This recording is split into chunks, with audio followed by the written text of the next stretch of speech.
तो चलिए आइए, गुड इवनिंग स्टूडेंट्स। हम लोग अब ज़रा अपने इक्विवेलेंट वेट के अगले लेक्चर को कंटिन्यू कर रहे हैं और इस इक्विवेलेंट वेट के लेक्चर में हम लोग इक्विवेलेंट वेट ऑफ साल्ट के बारे में जानेंगे। बहुत इंपॉर्टेंट टॉपिक है। जनरली बच्चे बहुत लाइटली लेते हैं जब हम लोग साल्ट के इक्विवेलेंट वेट को डिस्कस कर रहे होते हैं। इवन बुक वगैरह में भी बहुत ज़्यादा बहुत एडवांस फॉर्म पे साल्ट के इक्विवेलेंट वेट के बारे में आइडिया नहीं है।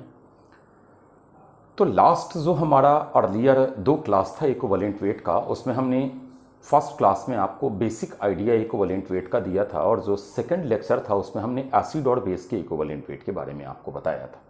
तो आइए हम लोग इक्विवेलेंट वेट ऑफ साल्ट का पहला टाइप जान रहे हैं,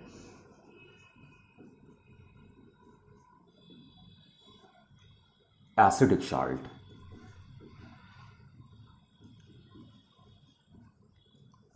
अगर मान लीजिए साल्ट का बहुत डिटेल्स आपको इन्फॉर्मेशन चाहिए होगा तो ऑलरेडी हम आयोनिक इक्विलिब्रियम के साल्ट हाइड्रोलिसिस में पूरी बात बता चुके हैं साल्ट के बारे में। तब भी यहाँ एक छोटा सा आइडिया दे दे कि एसिडिक साल्ट का मतलब वो है कि ऐसे साल्ट जिनके पास अभी रिप्लेसेबल हाइड्रोजन प्रेजेंट हो। क्लियर? जैसे NaHCO3, ये हमारा एक एसिडिक साल्ट है क्योंकि इसके पास अभी एक रिप्लेसेबल हाइड्रोजन प्रेजेंट है। तो भाई हम लोग एक एसिडिक साल्ट का इक्विवेलेंट वेट कैसे निकालते हैं, तो आइए जरा उन चीजों को समझें। तो equivalent weight of acidic salt is equal to molecular mass of that acidic salt divided by n factor. अभी इसका इन फैक्टर हम डिफाइंड करेंगे होता क्या है और इसके इन फैक्टर क्या होते हैं वो ज़रा जानिएगा। तो कितने H अभी एसिडिक साल्ट में प्रेजेंट हैं जो रिप्लेस हो सकते हैं। क्लियर? बातें समझ में आ गई? तो रिप्लेसेबल H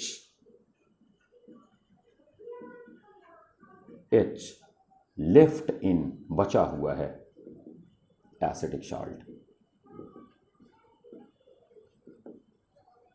ये तब है जब वो किसी केमिकल रिएक्शन में पार्टिसिपेट नहीं कर रहा हो, एज इट इज साल्ट हमारा प्रेजेंट हो, दिख रहा होगा।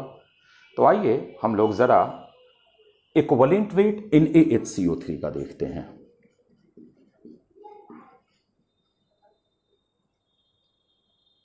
अगर पहली चीज आप याद करो तो ये हमारा बना हुआ है H2CO3 प्लस NaOH से बना हुआ है। इसी दो से हमारा NaHCO3 बना होगा। इसमें Na2CO3 बनने का भी चांस है। अगर Na2CO3 बनता तो वो हमारा एसिडिक साल्ट नहीं होता, लेकिन this one is your acidic salt और अभी इसके पास एक रिप्लेसेबल H लेफ्ट है, बचा हुआ है। दैट इज वाई इसका जो इक्विवेलेंट वेट होगा वो हो जाएगा M of NaHCO3 divided by 1। उम्मीद करिए बातें समझ में आ गई होगी। चलिए एक सेकंड एग्जाम्पल पे आते हैं।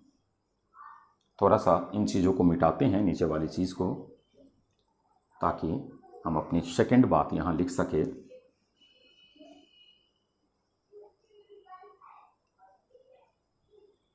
E ऑफ NaH2PO4, सॉरी एक सेकेंड,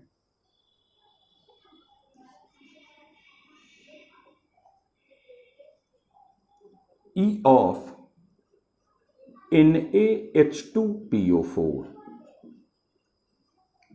अब अगर आप याद करो तो बच्चा बोलेगा कि सर ये H3PO4 का पैटर्न है। जरा बनाते हैं H3PO4 का। मान लीजिए आपको याद नहीं है कि अभी कितने रिप्लेसेबल H लेफ्ट हैं इसके अंदर, तो Na मतलब एक H पर तो Na आ गया।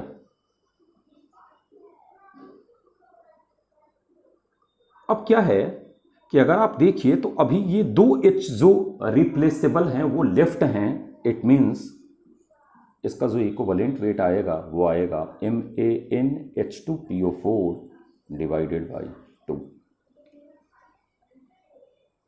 कोई दिक्कत है क्या? चलिए बच्चे ने बोला कि सर एक दो और एग्जाम्पल आप ज़रा दे दीजिए तो थोड़ा सा हम लोगों को ज़्यादा अच्छा लगेगा। तो आइए अगला हम लोग एग्जाम्पल लेते हैं।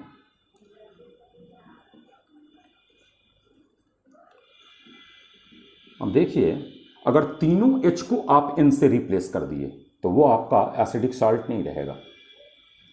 ONA, ONA और ONA, वो तो हमारा बन गया Na3PO4। हम एसिडिक साल्ट की बात कर रहे हैं। This one is a not acidic salt, क्योंकि एसिडिक साल्ट में अभी रिप्लेस होने वाले हाइड्रोजन प्रेजेंट होने चाहिए। मान लीजिए हम एक साल्ट बना लिए Na2, ये दो हटा दिए, Na2HPO4। अब बच्चा बोलेगा कि Na2 का मतलब है सर ये दो हाइड्रोजन आपने हटाया है, मतलब ये एक H अभी प्रेजेंट है, मतलब इसका जो इक्विवेलेंट वेट आएगा वो आएगा M of Na2HPO4 divided by sir अभी एक रिप्लेसेबल हाइड्रोजन प्रेजेंट है तो बाई 1। बार बार बोल रहे हैं बेटा, ये फॉर्मूला एसिडिक साल्ट में एप्लीकेबल है। एसिडिक साल्ट का मतलब है कि उसके पास अभी रिप्लेसेबल हाइड्रोजन का प्रेजेंस जरूरी है। फिर कितना बच गया वही उसका इन फैक्टर है।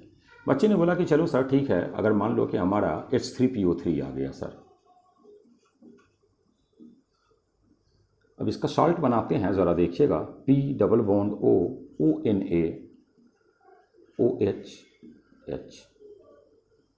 अब अगर देखिएगा तो एक ही रिप्लेसेबल हाइड्रोजन, ये तो हम अर्लियर ही बताए हुए हैं कि ये रिप्लेसेबल H नहीं होता है। रिप्लेसेबल H मात्र एक बचा हुआ है, तो हमारा आ जाएगा इसका E of this is equal to M of acidic salt. बच्चा बोला कि सर एसिडिक साल्ट क्या बना, तो ज़रा देखिएगा, NaH 2 है 2 NaH2PO3। तो E ऑफ एसिडिक साल्ट ज़रा बताइएगा कितने रिप्लेसेबल हाइड्रोजन बच गए, तो बच्चा बोलेगा 1 बच गया, तो सर डिवाइडेड बाई 1 हो जाएगा। लेकिन इसी में देखिएगा बच्चे गलती कहाँ करते हैं, ये वाला एग्जाम्पल उम्मीद करें समझ में आ गया होगा। अब बच्चे गलती कहाँ करते हैं, अगर हम यहाँ Na ले लें, अब हम लिख दिए Na2HPO3। बच्चा बिना स्ट्रक्चर बनाए उसको लगता है एसिडिक साल्ट एक रिप्लेसेबल हाइड्रोजन प्रेजेंट है, तो वो बोल देगा कि सर इसका 1 हो जाएगा क्योंकि एक रिप्लेसेबल हाइड्रोजन बचा हुआ है। तो नहीं बेटा, अब ये हमारा एसिडिक साल्ट रहा ही नहीं, क्योंकि ये वाला हाइड्रोजन तो रिप्लेस हुआ ही नहीं। उम्मीद करिए बातें समझ में आ गई होंगी। चलिए अब आते हैं दूसरे टाइप में।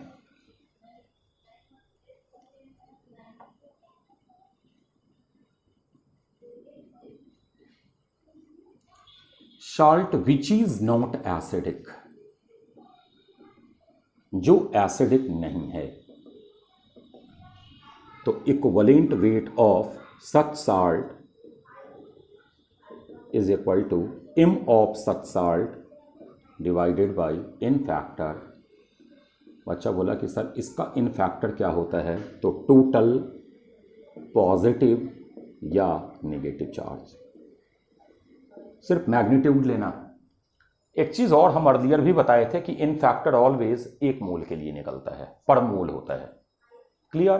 तो चलिए जरा देखें कुछ एग्जाम्पल्स। मान लीजिए हमें दे दिया E ऑफ NaCl, तो Na पर +1 Cl पर -1, तो is equal to M of NaCl divided by total या तो पॉजिटिव या तो निगेटिव चार्ज, दोनों नहीं लेना है। तो पॉजिटिव अगर आप लिए तो बाई 1।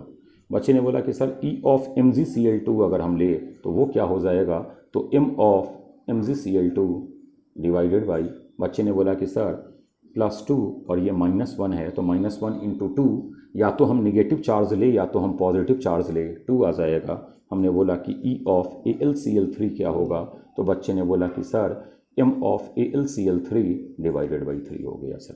हम बोले कि चलो ठीक है, हमारा E ऑफ Na3PO4 क्या होगा, तो बच्चा बोलेगा कि sir M of Na3PO4 divided by 3 हो जाएगा, क्योंकि ये एसिडिक साल्ट नहीं है।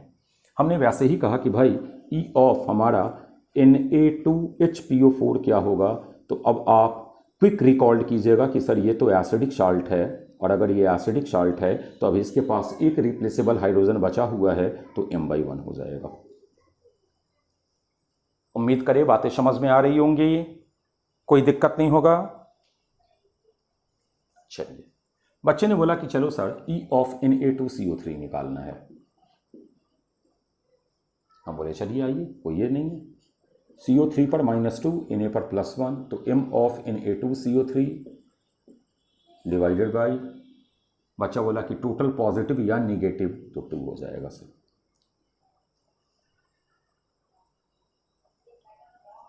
हमने कहा E of BaCl2 dot 2H2O।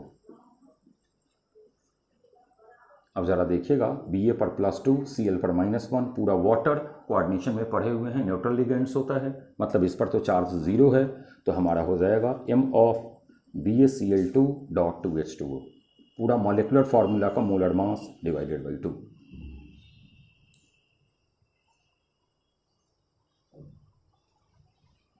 बच्चे ने बोला कि सर हमारा है E of Na2SO4। हम बोले निकाल लो भाई, तो आ जाएगा सर हमारा M of Na2SO4 divided by 2 +1 -2, लेकिन हम दे दे E of NaHSO4, तो बच्चा बोलेगा कि सर ये अगेन हमारा एसिडिक साल्ट है, और अगर ये एसिडिक साल्ट है तो इसके पास अभी एक हाइड्रोजन बचा हुआ है जो रिप्लेस हो सकता है, तो दिस वन इज m/1 हो जाएगा सर। क्या कोई दिक्कत? चलिए, मान लीजिए हमारा ये एक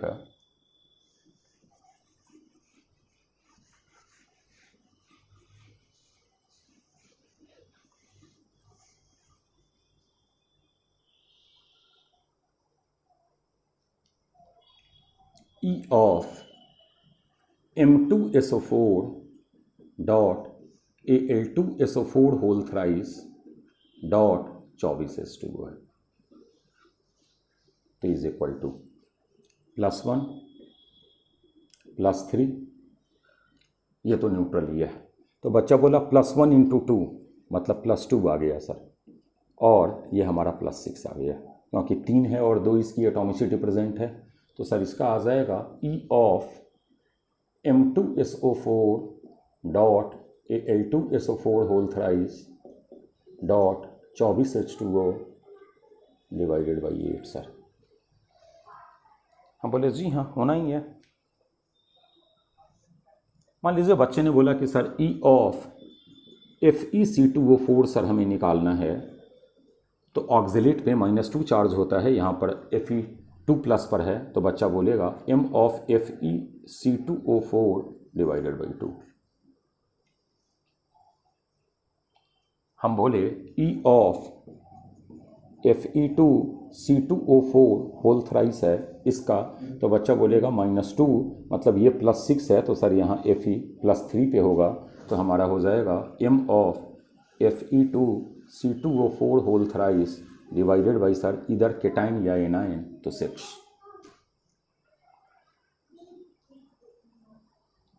क्लियर है? हम दे दिए E of FeSO4 dot NH4 whole twice SO4, नहीं दिख रहा है क्या, dot 6H2O is equal to, तो बच्चा बोलेगा Fe सर यहाँ +2 पर है, NH4 यहाँ +1 पर है, तो सर ये आ गया +2 और ये भी आ गया हमारा +2, तो M ऑफ ये पूरा साल्ट, बड़ा फॉर्मूला है इसलिए साल्ट दे देते हैं, डिवाइडेड बाई 4 सर। क्लियर? कोई दिक्कत नहीं? चलिए पहले कुछ 1-2 क्वेश्चन देख लेते हैं, फिर हम लोग साल्ट के अगले टाइप को समझते हैं।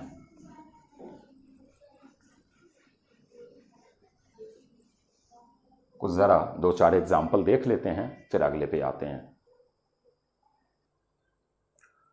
तो आइए पहले ज़रा इतने क्वेश्चंस को हम लोग देख लें और इनका ज़रा हम लोग इक्विवेलेंट वेट निकाल लें। तो बच्चा बोलेगा कि सर ये एक एसिडिक साल्ट है, क्योंकि अगर पूरा K2 होता, ये -1 चार्ज है सर, तो इसका मतलब अगर ये पूरा K2 होता तो फिर हम लोग इसको साल्ट की तरह ट्रीट करते, लेकिन ये तो हमारा एसिडिक साल्ट है जिसमें एक रिप्लेसेबल हाइड्रोजन अभी प्रेजेंट है, तो ये m/1 हो जाएगा सर। m मतलब पूरा मॉलिक्यूलर फार्मूला।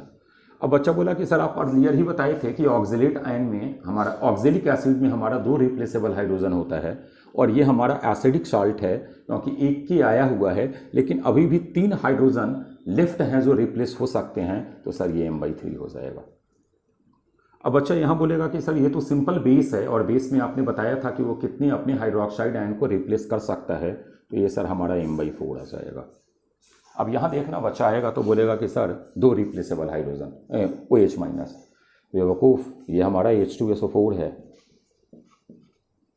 चलो आंसर आपका मैच कर गया, वो अलग बात है, m/2 क्योंकि 2 रिप्लेसेबल हाइड्रोजन, ये एसिड हुआ। फिर वैसे ही आ जाइए, तो ये मॉलिक्यूलर फार्मूला जो आपका है वो है H3PO4। बच्चा बोलेगा कि सर इसमें तो तीनों का तीनों हाइड्रोजन रिप्लेस होता है, मतलब इट मीन्स m/3 सर ये हमारा कंप्लीट बेस है जिसमें 4 हाइड्रोक्साइड आयन रिप्लेसेबल हैं, तो ये सर हमारा m/4 हो जाएगा। क्या कोई दिक्कत? बढ़ा जाए आगे।